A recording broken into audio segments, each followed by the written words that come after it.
Hello friends, welcome to my YouTube channel. In this video, I'm going to show you how to fix turn on location services to allow Google Maps to determine your location. So let's see the solution. So very first thing what you need to do is open the settings menu on your device. Now scroll down and tap on privacy and security. Here, tap on location services.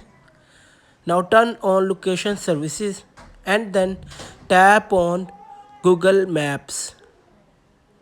Here, select while using the app or always. Make sure that precise location is enabled. Like and share this video before you go. Subscribe to our YouTube channel. Thanks for watching this video.